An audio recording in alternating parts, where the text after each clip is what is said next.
O Sada Cruzeiro afasta o jogador Wallace depois de o atleta incitar a violência contra o presidente Lula. E aí repercutiu demais, pegou muito mal e o atacante foi às redes sociais para pedir desculpa.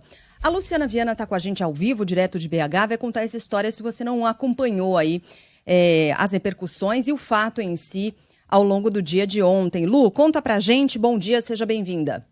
Muito obrigada, bom dia meninas, feliz aniversário Sheila. Obrigada, Lu. Exatamente como você disse, o jogador de vôlei do Sada Cruzeiro, o Wallace, está afastado do clube e por tempo indeterminado, isso porque ele questionou os seguidores, ele tem mais de 360 mil seguidores só em uma das redes sociais dele, e ele questionava os seguidores sobre a possibilidade de atirar contra o presidente Lula. Essa postagem em uma rede social, então, gerou repercussões negativas, diversas autoridades nacionais ainda se manifestando sobre o assunto. Pouco tempo depois, após a repercussão, o Wallace apagou a publicação. O Comitê Olímpico Brasileiro chamou de inaceitável a declaração do jogador, que já defendeu a seleção masculina de vôlei, e encaminhou uma representação ao Conselho de Ética da entidade. A Secretaria de Comunicação Social da Presidência da República também acionou a Advocacia Geral da União para que sejam tomadas as devidas providências. O Wallace pediu desculpas, num vídeo que ele postou na sequência. Vamos acompanhar esse vídeo? Quem me conhece sabe muito bem que eu jamais incitaria violência em hipótese alguma contra qualquer pessoa e principalmente o nosso presidente. Então, venho aqui pedir desculpas, foi um post infeliz que eu acabei fazendo, errei e estou aqui pedindo as desculpas, porque quando você erra não tem jeito, você tem que assumir o erro e se desculpar. Pelo menos isso, Wallace, né, Lu? Ele não deu aquele, nossa, foi tirada de contexto a minha fala, desculpa quem se sentiu ofendido e os tal. dois Não, clássicos, né? Eu admito, São as eu mesmas errei e tenho que desculpas, tenho que pedir desculpas. Pelo menos isso, né? Pelo menos uma decisão inteligente aí do Wallace. Ele que é uma referência no esporte, e é preciso desvincular, o esporte dessa questão de incitar a violência e que a gente não tem episódios como esse, novamente ao longo deste ano, meninas. Pois é. Sabe que, assim, ontem o Megali estava falando sobre isso, né? Como a ideia de liberdade na nossa cabeça, ela acabou sendo levada para um lugar bem confuso. As pessoas acabam extrapolando muitas vezes e sem pensar nas consequências, sem medir, sem se colocar no lugar do outro e sem se colocar no lugar dos outros. Porque ele, em sendo uma pessoa, como disse a Luciana, é um ídolo do esporte, que tem essa capacidade de influenciar pessoas, sim.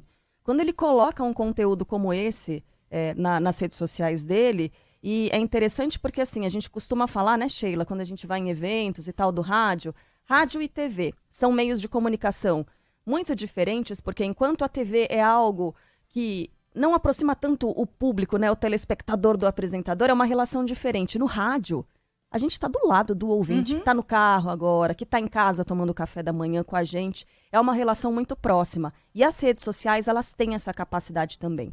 Quem não segue aí alguém no Instagram, que jamais encontrou a pessoa, mas que assiste ali, aos stories da pessoa, acompanha o dia a dia, dá a impressão que a gente conhece.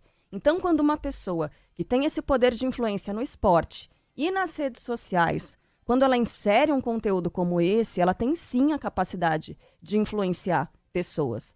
Então, a questão tem dúvidas se é certo, se não é? Pensa um pouquinho. Se tem dúvida, então muito provavelmente está errado. Então não faz, né, Sheila? Mesma coisa sim. assim, eu vou desrespeitar alguém. Se tem dúvida, então provavelmente vai. Megali vira e mexe e fala assim, será que eu devo falar isso? Não sei. Megali? Na dúvida não, Megali. Se você tem dúvida, não fala, né? Isso vale pra todos, pensa, né? é o bom senso.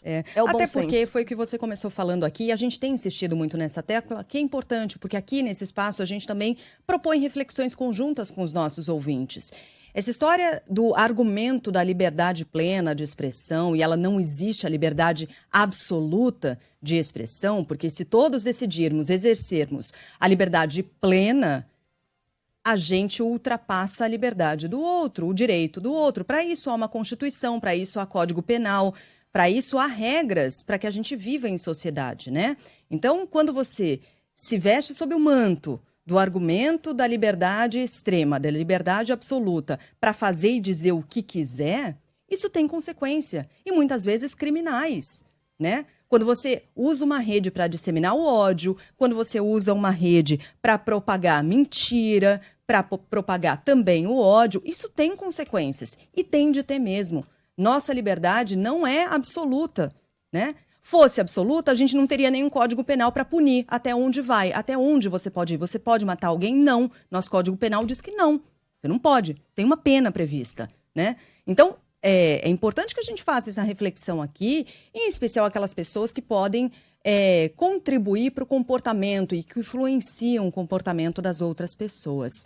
É isso, Lu, obrigada, viu, pelas suas informações. Vários ouvintes se manifestando, cobrando, inclusive, um posicionamento mais efetivo, mais duro por parte da Confederação de Vôlei, e eu concordo com isso. A Confederação precisa se manifestar de maneira muito veemente, aliás, como já fez com a Carol, do vôlei de areia, né? A Confederação não foi lá e se manifestou, então, nesse caso também precisa. Muitos ouvintes também lembrando que inicialmente a posição do Sada foi uma e depois da repercussão foi outra. Eu concordo também com esses outros ouvintes e a gente vai seguir acompanhando.